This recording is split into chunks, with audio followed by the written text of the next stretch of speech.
bonjour, bienvenue dans votre émission Il est écrit. C'est une grande joie pour moi d'être encore devant vous, de vous dispenser la parole biblique. Je sais que vous êtes nombreux à apprécier cette émission et évidemment nombreux aussi. Alors continuez d'en parler, de partager autour de vous pour que le maximum de personnes soient sensibilisées et surtout soient à l'ère du temps, c'est-à-dire connectées à la Bible et non Amen. à une forme d'idéologie, à une tradition, à une coutume ou des principes élémentairement humains, mais plutôt liés à la parole divine, à la parole de Dieu. Je ne suis pas seul aujourd'hui pour partager avec vous la parole. Je suis avec une servante de Dieu qui est établie dans l'église MCOE à l'île de la Réunion, l'ancienne Kelly Oji. Comment ça va? Là, ça va très bien, merci, et à vous-même. Mais écoute, mais il est bien, hein? Comme à où? Il est Amen. bon? Nous, ça va? Nous, ça va, allons. Ok, il est bon, allons. Alors, dis-moi, aujourd'hui, on va parler sur Le baptême. le baptême. Alors, quelles sont les questions que les gens se posent sur le baptême? En réalité, à La Réunion, on est habitué au baptême des bébés. D'accord. Et c'est vrai qu'on voit de plus en plus maintenant des gens qui vont à la plage et qui font le baptême, qui sont plongés dans l'eau. Donc, Oui, qui renouvellent leur baptême. Est-ce que c'est un autre baptême? C'est quoi la différence? On comprend pas rien, quoi, en fait. d'accord. Ou les perdus un Nous petit ne peu. comprenons plus rien, non. Hein, dont les gens aussi sont perdus. Si Peut-être. l'ancienne Kelly est perdue, certainement aussi les éditeurs sont perdus. Probablement. Alors, on va apporter un petit éclairage, un éclaircissement là-dessous. Est-ce que les bébés se font baptiser? Oui ou non? C'est simple, hein, on ne va pas trop débattre. Hein. Allons directement. Dans la La parole. Bible nous donnera des explications. Amen. Peut-on aller dans Marc chapitre 16 au Messieurs. verset 15 à 16, et ensuite on va sur Matthieu, dans Matthieu chapitre 28, c'est un peu la même chose, hein, ça se confirme. Matthieu chapitre 28 au verset 19 à 20. On peut même aller jusqu'au verset, on peut commencer au verset 18, 18 à 20, et puis Marc 16, oui, Marc 16, verset 16. c'est bien ça. Celui qui croira et qui sera baptisé sera Non, sauvé. 15, à partir de 15, Marc chapitre 16, verset 15. exactement. Puis il leur dit, Oui, allez par tout le monde et oui, prêchez la bonne nouvelle à toute la création. allez par tout le monde, prêcher la bonne nouvelle à toute la. Création. La bonne nouvelle, c'est l'évangile, la parole de Dieu. C'est quoi la bonne nouvelle? Jésus vous aime et Dieu veut vous sauver au travers Tout à de fait. Jésus. Il est mort et Selon, ressuscité. il est mort ressuscité, selon Jean chapitre 3 au verset 16. Mm. Car Dieu a tant Aimez aimé le le monde, monde qu'il a donné son Fils unique Jésus-Christ, Jésus-Christ. afin que quiconque. Croire. Alors la question se posait, est-ce qu'un bébé croit? Ah, c'est la question. Bon, continuons.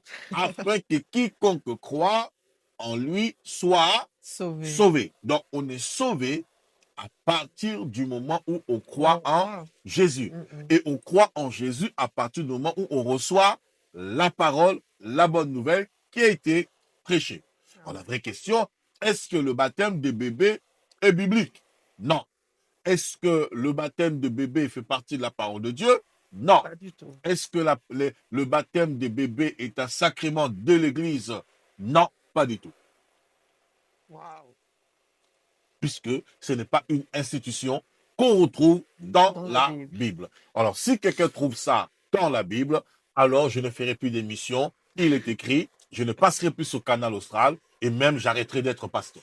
Donc le vrai baptême, c'est celui qu'on fait quand on est adulte. Le vrai baptême, c'est celui qu'on fait à partir du moment où on entend la parole de Dieu, la parole de Oui. Dieu produit la foi en nous, et cette foi produit la conviction du péché, du jugement, de la justice en nous, pour nous pousser à accepter Jésus.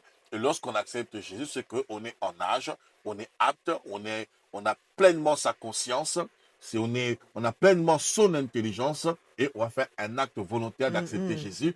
Et là, maintenant, par conséquent, le baptême devient un sacrement, puisque dans la Bible, on parle de cela, et c'est ce qu'on va voir dans le verset suivant. Mais avant qu'on passe à la suite, il y a une Oui, question qui me vient, c'est que on peut aussi se faire baptiser en étant adulte, mais la manière dont on va se faire baptiser, est-ce que ça compte? mais bien sûr, sinon c'est plus le baptême. Mais prenons la définition du mot baptême. Le baptême, en grec, veut dire baptizo, d'accord? Baptizo veut dire Immergé. plonger, ou littéralement immerger. Immergé. Des synonymes en français. Plonger, si on plonge dans l'eau, On plonge pas le dos en l'air et puis la tête dehors. Si on plonge, En on est entier. dedans. Oui, Quand on fait de la plongée, on n'a pas les pieds en haut et c'est sûr. voilà, les pieds en bas ou bien la tête en haut. Si on fait de la plongée, on plonge dans l'eau. Donc, baptême, baptisons en grec veut dire plonger, immerger.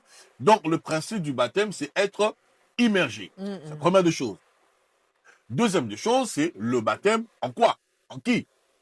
Par rapport à quoi on fait ce baptême?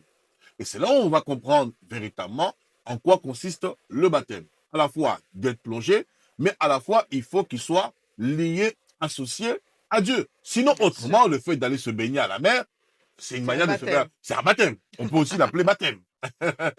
Mais ce qui fait la différence, c'est le sacrement, la manière dont la chose est faite. C'est-à-dire le rituel, ce qu'on appelle un sacrement. Oui, Le rituel, puisque c'est une ordonnance de Dieu. On peut continuer le bien verset sûr. suivant, la suite? Donc le verset 16 nous dit, celui Oui. qui croira et qui sera baptisé sera sauvé. Celui, donc c'est singulièrement, celui qui croira et qui sera baptisé sera sauvé. D'accord? Continue. Mais celui qui ne croira pas sera condamné. Et celui qui ne croira pas sera condamné. Donc le baptême intervient lorsqu'une personne entend la parole qui est prêchée parmi les nations dans le monde entier, la bonne nouvelle. La personne, premièrement, elle doit croire. Donc la foi ne vient pas après le baptême, la foi précède le baptême, puisque la foi vient avant. Et il y a un verset dans la Bible, on ne va pas le lire, hein. Il y a un verset dans la Bible, dans Romains chapitre 10, au verset 17, il est écrit « Or la foi vient de ce que l'on entend.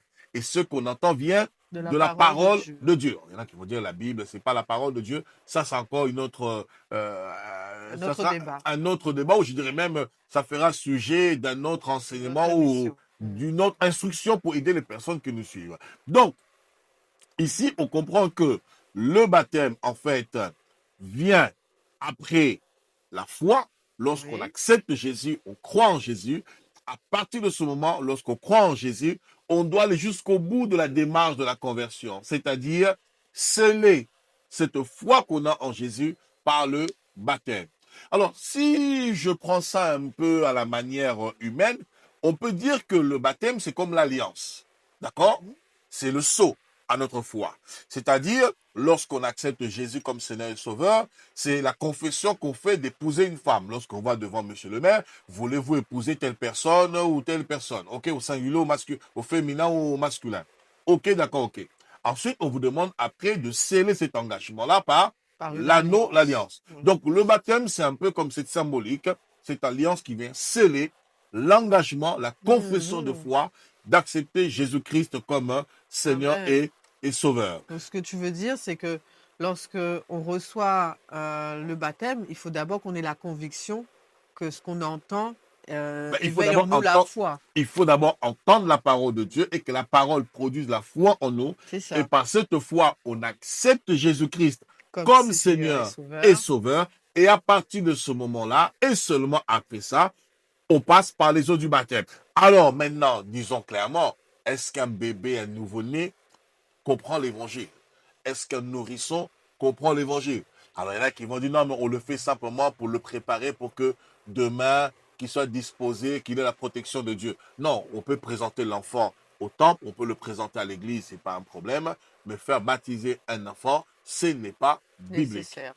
Voilà, ce n'est pas biblique, ce n'est pas la parole de Dieu. Et puis d'ailleurs, même si on dit baptiser un enfant, mais quel baptême? Est-ce que c'est un baptême par aspersion ou un baptême par immersion? Puisque le baptême, on le voit bien, c'est pas par aspersion. Le baptême, c'est par immersion. C'est immergé. Voilà. Alors, pour étayer cela, parce qu'on a compris maintenant c'est quoi le baptême, maintenant il faut savoir maintenant, le baptême en qui? En quoi? Parce qu'il dit bien, oui, d'accord, la personne qui croira et qui sera baptisée sera sauvée. D'accord, ok. Mais maintenant, ce baptême-là, il est fait au nom de qui? Matthieu chapitre 28, le verset 19, particulièrement qui nous intéresse. Mais pour contextualiser, on peut lire le verset 18, tout pouvoir m'a été donné dans le ciel, sur la terre et sous la terre. Après le verset 19 et le verset 20. Alors Matthieu chapitre 28, verset 18. Oui. Jésus s'étant approché leur parla ainsi. Oui. Tout pouvoir m'a été donné dans le ciel et sur la terre. Oui. Allez, faites de toutes les nations des disciples. C'est encore un ordre. Allez, faites de toutes les nations des disciples, les baptisant au au nom du Père, Oui. du Fils et Oui. du Saint-Esprit. Oui. Et enseignez-leur à observer tout ce que je vous ai prescrit. Est-ce que tu peux enseigner un enfant? Il C'est faut pas lui possible. enseigner d'abord la marche, le biberon. Il faut d'abord qu'il apprenne déjà à marcher, prendre son biberon correctement, Voilà. faire ses nuits, moins fatiguer les parents et ensuite après on verra. Ok, donc ici Jésus dit, allez faire toutes les nations des disciples, les baptisant au nom du Père, du Fils et du Saint-Esprit. Saint-Esprit. Donc on voit que Jésus précise ici, le baptême se fait au nom du Père, du Fils et du Saint-Esprit. Et à partir de ce moment, le baptême est valide. Parce que ce baptême-là, c'est pas juste le fait d'être plongé dans l'eau. Il a un sens, une symbolique spirituelle et physique. Et là, on peut lire Romains chapitre 6. C'est le verset 1 jusqu'au verset 8. On ne lira pas tout. On va juste lire 2 versets, simplement. Romains chapitre 6. Romains chapitre 6. Voilà, on va lire juste 2 versets. Si tu as trouvé, tu peux lire Romains chapitre 6, le verset 3. Le verset... verset 3, oui, verset 3 à 4.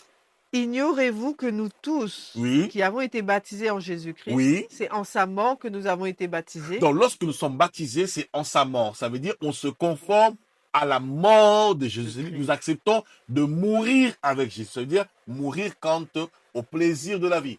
Notre vie mondaine, la duplicité, toutes ces choses-là, la magie, la sorcellerie, la méchanceté, la haine. On accepte de mourir comme Jésus est mort pour le péché et pour les pécheurs et ressuscité pour une vie nouvelle. Oui. Je continue.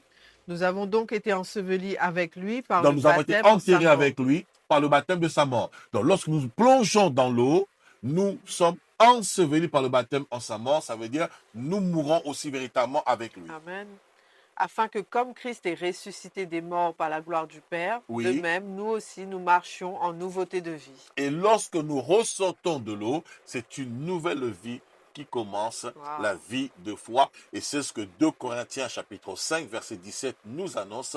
Si quelqu'un est en Christ, il est devenu une nouvelle créature. Les choses anciennes sont passées. Pourquoi les choses anciennes sont passées? Parce que ces choses ont été enterrées par le baptême au plus profond des eaux, et ensuite, toute chose devient nouvelle. C'est la nouveauté de vie en Jésus-Christ. C'est merveilleux. Voilà, j'espère en tout cas que j'ai pu répondre à tes questions, et j'espère aussi les téléspectateurs et téléspectatrices qui nous suivent ont pu comprendre un petit peu en quoi consiste le baptême, au nom de qui se fait le baptême, et c'est quoi véritablement le baptême. Alors la prochaine fois, si vous avez un doute, peu importe la personne qui vous fera le baptême, posez-lui la question, pourquoi le baptême, il n'est pas par immersion?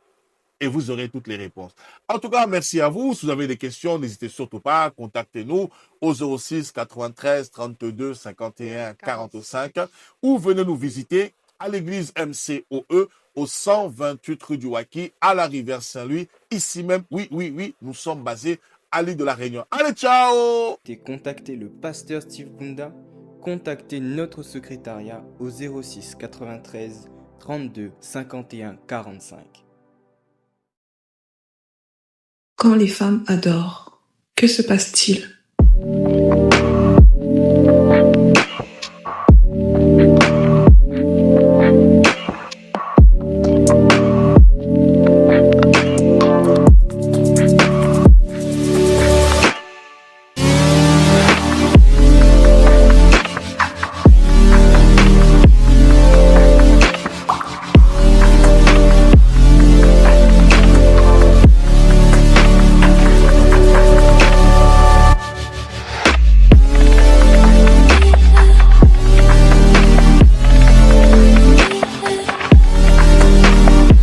Rendez-vous le samedi 20 et le dimanche 21 juin 2026.